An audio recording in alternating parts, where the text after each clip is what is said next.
आदमी जिस कलयुग को सबसे बुरा बताता है कि कलयुग से बुरा कुछ नहीं, कलयुग में पाप है, कलयुग में ये है, कलयुग में वो है, तो गोस्वामी जी ने तो कहीं नहीं कहा भैया कि कलयुग में खराबी है। गोस्वामी जी तो कहते हैं कि कल युग समझुन जुग आन नहीं, जो नर कर विश्वास, गाय राम गुण गण विमल भवतर भी नहीं प्रयास। इस कलयुग में कितना सरल साधन है भैया। त्रेता कह लो, द्वापर कह लो, सतयुग कह लो, कितनी सारी चीजें करनी पड़ती थी और उसमें भी भगवान की एक झलक मिलती थी। कैसी झलक जानते हैं? जैसे लाइटें जल रही, एक रोशनी, उसी रोशनी को, ब्रह्म तत्व को पाके इंसान खुश था अपने आप में। कलयुग में, सतयुग में हरि ध्यान से रीझे, त्रेता युग में यज्ञ किए से, द्वापर में, जब द्वापर का युग आया उस समय अर्घ देने से ठाकुर जी प्रसन्न होते थे। लेकिन जब कलयुग में बात आती है तो यहाँ पर कह दिया गोस्वामी जी ने, यही कलिकाल न साधन दूजा, जोग यज्ञ जप तप व्रत पूजा। इस कलयुग में मेरी बात को अन्यथा मत लीजिएगा, ये गोस्वामी जी के निज लिखे शब्दों को मैं केवल आपके सामने बोल के बता रही हूँ। इस कलयुग में जोग, यज्ञ, जप, तप, व्रत, पूजा, इनमें से एक भी ऐसी चीज नहीं है जो इनसे मिला दे। तो अब आप कहेंगे तो हम तो फोकट में ही लगे पड़े। नहीं नहीं नहीं नहीं नहीं, नहीं। ये चीजें आपके जीवन को पुण्य से भरेंगी। बहुत दृढ़ता से सुनिएगा। हमारी पूजा, हमारे व्रत, हमारी उपासना, हमारी साधना, हमारे यज्ञ, हमारे अनुष्ठान, ये क्या करेंगे? तो ये हमारे जीवन में पुण्य का अर्जन करेंगे। तो पुण्य अलग विषय है, भक्ति अलग विषय है। पुण्य का और भक्ति का ये नहीं है कि ये करेंगे, दान करें तो भगवान मिले। नहीं नहीं नहीं नहीं, दान से पुण्य होगा, भगवान तो प्रेम से ही मिलेगा। कोई दूसरा साधन ही नहीं है। बिना प्रेम किए ये मिलने वाला ही नहीं है। ये कथा हम क्यों कहते हैं? राम नाम जपने की बात क्यों गोस्वामी जी कहते हैं? भैया राम ही सुमेरिए, गाइए राम ही। एक साधन है कि नाम जप करो, क्योंकि इस कलयुग में केवल नाम जप के ही वश में भगवान है, बाकी किसी चीज के वश में भगवान नहीं है। कीर्तन प्रिय है इनको नाम जप प्रिय है और उसी के अधीन ये रहते हैं। और आप एक चीज और नोटिस करो, गोस्वामी जी के ये लिखने का तात्पर्य कि जोग यज्ञ जप तप व्रत पूजा, आप ये भी तो दृष्टिपात करो ना कि आज इन चीजों में कितनी शुद्धता है। हमारे व्रत हों, चाहे हमारे अनुष्ठान हों, चाहे यज्ञ हों, चाहे व्रत हो, आज कहाँ उतनी शुद्धता है जितनी होनी चाहिए।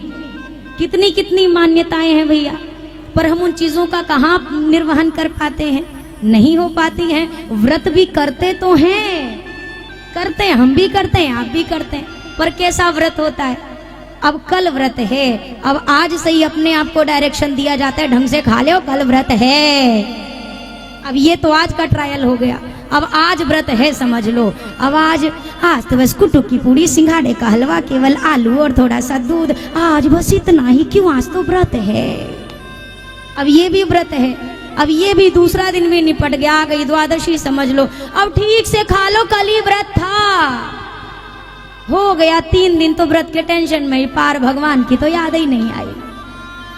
नहीं है, किसी चीज में उतनी शुद्धता नहीं, उतनी परिपक्वता नहीं है। इसीलिए गोस्वामी जी ने कहा सबसे सरल रास्ता अपना लो, केवल नाम जप कर लो, कीर्तन कर लो, जिस भाव में अच्छा लगे, जहां अच्छा लगे, इसमें कोई परहेज नहीं है।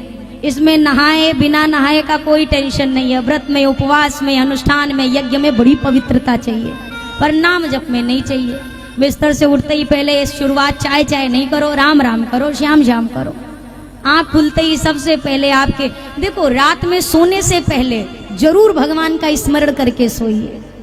निश्चित तौर पर एक आदत बनाइए, स्वभाव बनाइए, सोने से पहले अपने बिस्तर पर बैठिए, ठाकुर जी को बस एक चीज बोलो, सरकार मैं आपको कभी भूलूं नहीं और आपकी दी हुई हर चीज के लिए आपको बहुत बहुत धन्यवाद। इतना कहकर सोइए। यहाँ भरद्वाज जी महाराज का परिचय दिया जा रहा है, तिनहि राम पद अति अनुरागा। पर वही भरद्वाज जी कहते हैं, राम जी कौन है जरा बताइए तो सही।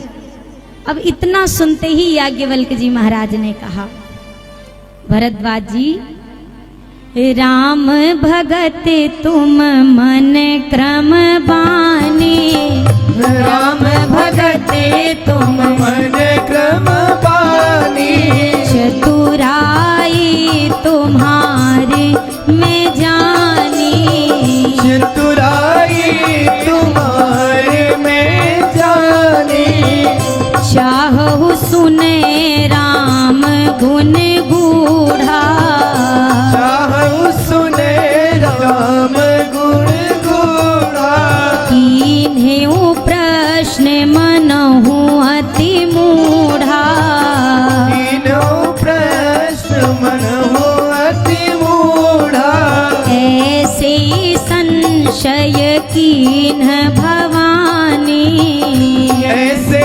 संशय कीन भवानी, महादेव तब कहा बखानी, महादेव तब कहा बखानी, महादेव तब कहा कहा। बखानी। श्री भरद्वाज जी से याज्ञवल्क्य जी ने कहा, आप मन से, वचन से, कर्म से, सर्व प्रकार से रघुनाथ जी के भक्त हैं, और मैं जानता हूं आपने इतना टेढ़ा सा सवाल क्यों किया है, क्योंकि आप मेरे मुख से श्री राम कथा सुनना चाहते हैं, इसीलिए स्वयं को अज्ञानी बनाकर पेश कर दिया है। किसी भी पात्र में तब तक कुछ भरा नहीं जा सकता है जब तक वो पात्र रिक्त ना हो। कितना भी सुंदर मटका हो, कितनी भी सुंदर गागर हो, पात्र हो, लेकिन जब तक उस पात्र को खाली नहीं किया जाएगा तब तक उसमें ऊपर से कुछ भरने वाला नहीं है। रिक्तता चाहिए भैया। जब हम किसी से कुछ प्राप्त करने की इच्छा लेके बैठे ना, तो ये सोचकर बैठे कि मुझे कुछ नहीं आता है, और जिस पल हम ये सोच के बैठ गए कि हमें सब कुछ आता है, गुरुजी हमको क्या ही बताएंगे, उस समय पूरी राम कथा हो जानी है, पर चित्त में, मति में कुछ प्रवेश करने वाला नहीं है।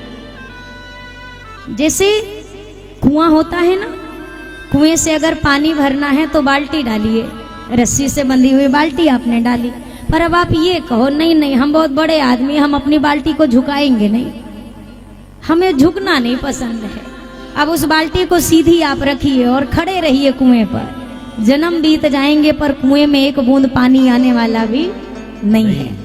जब कुएं में वो बाल्टी झुकेगी तो भीतर जाएगी, लेकिन जब भीतर जाएगी तो बाहर भर कर निकलेगी। उसी प्रकार भैया, जब हमारे गुरुदेव, हमारे श्रेष्ठ, हमारे बड़े हमसे कुछ कहें तो हमें उस समय बहुत मौन होकर सुनना चाहिए। एक स्वभाव बनाइए। कई बार हमारा क्या स्वभाव होता है कि सामने अगर कोई हमसे कुछ कह रहा है और हमें वो चीज पता है तो हम झट से बात काटते हैं उसके, हाँ हाँ हाँ हाँ हाँ वैसा नहीं नहीं नहीं नहीं, सुनने की आदत डालिए। आपको भले सारी चीजें पता हैं फिर भी सुनिए, क्या पता उसके कहने में कुछ ऐसा शब्द निकल आए जो आज तक आपने कभी नहीं सुना, क्या पता कुछ ऐसा मिल जाए। तो सुनने का स्वभाव जिसका बन जाएगा ना, वो जीवन में बहुत संतुष्ट रहेगा, क्योंकि बोलने वालों की कमी नहीं है, सुनने वालों का अकाल पड़ा हुआ है। सुनना कोई नहीं चाहता, सुनाना सभी चाहते हैं। घर में ही देख लो, सुनना किसको पसंद है? सुनाने को हर आदमी तैयार है और सुनने को कोई तैयार नहीं, तो चल रही है महाभारत।